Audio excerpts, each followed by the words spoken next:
ये कहानी है दो भाइयों की। दो भाई कैसे अपराध के जगत में आ गए और किस तरह से उनकी ज़िंदगी शुरुआत में बीत रही थी। 2009 की बात है। दिल्ली का जाफराबाद इलाका। नदीम, उसकी रीढ़ की हड्डी में दिक्कत थी और वो चल नहीं पा रहा था। परिवार में शायद ये कहा जा सकता है कि कोई समझाने वाला नहीं रहा होगा। वो सलीम के चक्कर में पड़ गया। सलीम एक बड़ा आम स्मगलर था। 2009 में सबसे पहले उसके खिलाफ एक मुकदमा दर्ज हुआ नदीम के आर्म्स एक्ट का। यानी उस वक्त उसकी उम्र करीब 18-19 साल रही होगी और उसके बाद वो जेल गया, बाहर आ गया। लेकिन एक चीज़ जो उसने नहीं छोड़ी वो अपराध। दरअसल जेल जाके उसको शायद ये एहसास हो गया कि अच्छा ये जेल होता है। और आप सोचिए कि एक के बाद एक कई मुकदमे उसके ऊपर दर्ज होते चले गए। वो जेल जाता, वापस आता और फिर दोबारा अवैध हथियारों के धंधे में लग जाता। शुरुआत में ये कहा जाता है कि वो हथियारों को रिपेयर करता था। किसी से उसने सीखा था, जो आसपास के लड़के थे जो हथियारों को रिपेयर करते थे, अवैध हथियारों को। उसने सोचा कि वो क्यों ना इसको बड़ा करे, इस गोरख धंधे को और बड़ा करे। तो उसने खुद ही फैक्ट्री डाल ली और ये कहा जाए कि प्रोडक्शन शुरू कर दिया। और एक वक्त ऐसा आया कि 2024 में जब उसको गिरफ्तार किया तो उसके पास से काफ़ी हथियार बरामद हुए। लेकिन 3 दिन पहले जो वाकया हुआ उसने सबको हैरान करके रख दिया। ये वही नदीम है जो करीब 5 साल पहले सलीम के साथ भी जुड़ा था और उसके वो जो हथियार विदेशों से मंगवाता था उसको ख़रीदता था और उसको आगे बेचता था और अच्छा नेटवर्क उसने स्थापित कर लिया था। लेकिन ये वही नदीम है जो शायद अपने भाई को नहीं समझा पाया और यही वजह रही कि उसके भाई ने न सिर्फ नदीम बल्कि उसके एक और भाई फाजिल की भी हत्या कर दी।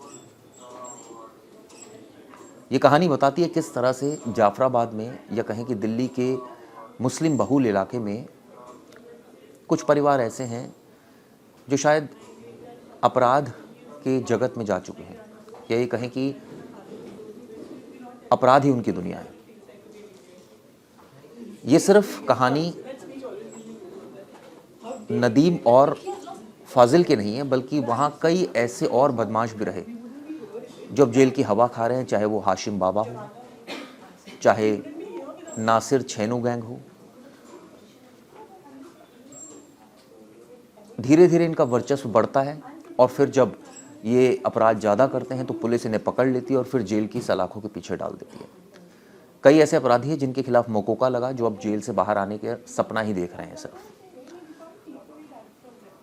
ये तो रही और लोगों की कहानी, लेकिन जो सबसे आप सोचिए मार्मिक कहानी है वो नदीम और फाजिल की है, जिनकी हाल ही में हत्या हुई दोनों भाइयों की और आरोप लगा असद पर। असद फरार है। 41 राउंड गोलियां चलाई गई, छलनी कर दिया गया दोनों भाइयों को।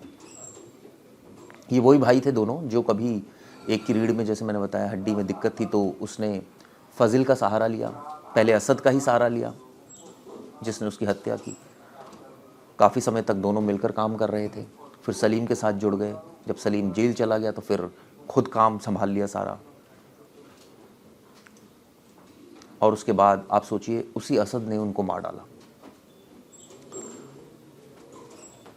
लेकिन सबसे बड़ी बात यह है कि इस पूरे प्रकरण में कुछ और लोगों के नाम भी सामने हैं, कुछ और बदमाशों के नाम भी सामने हैं, जिसमें एक बदमाश का नाम है कबूतर। उसके बारे में पुलिस को भी कोई जानकारी नहीं है। वो पिछले 8 सालों से पुलिस को परेशान कर रहा है, कभी हर बार अपनी लोकेशन बदलता है और पुलिस उसको पकड़ पाने में नाकाम साबित हो रही है। इस पूरे प्रकरण में जिस बॉबी की मैं बात कर रहा हूँ यानी कबूतर की, वो आपको याद होगा ग्रेटर कैलाश में भी एक हत्या हुई थी नादिर शाह की, उसमें भी शामिल था। और ये भी कहा जा रहा है कि वो हाशिम बाबा का खास था।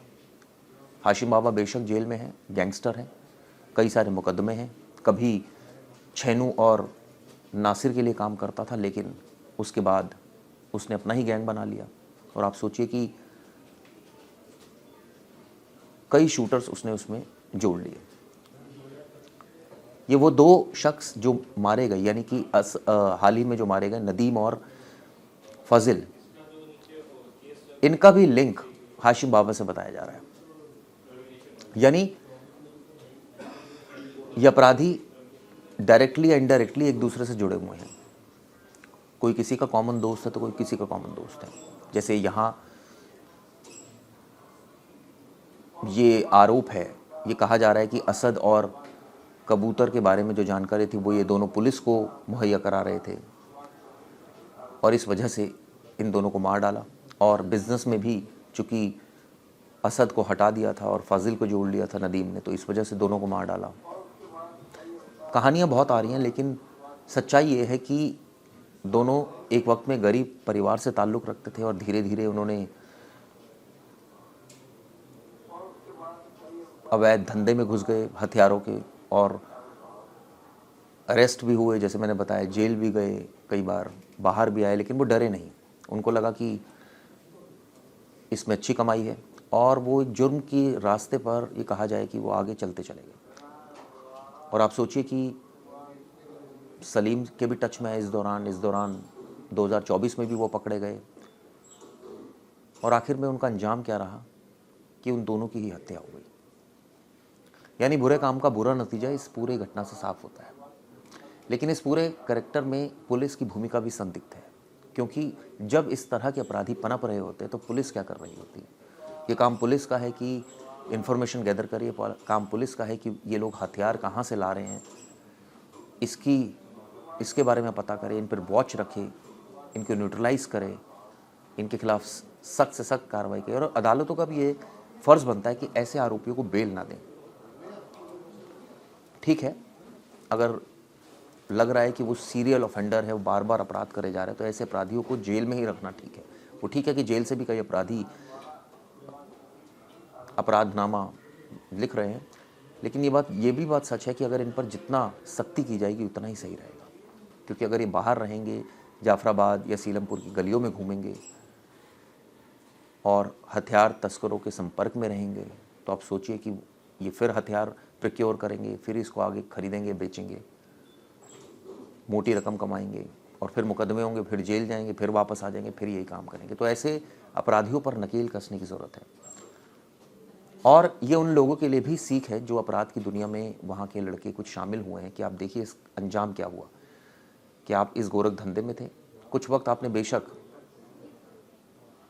अय्याशी की, यही कहें कि कुछ वक्त आप एक अलग ज़िंदगी जी रहे थे, लेकिन इसका नतीजा आखिर में क्या हुआ कि अपनों के हाथों ही मारे गए। यानी असद ने ही दोनों अपने भाइयों की हत्या कर दी। खैर, इस खबर पर आगे भी हमारी नज़र रहेगी और आगे भी आपको इस बारे में बताते रहेंगे। अपराध के जहां में आज इतना ही। धन्यवाद।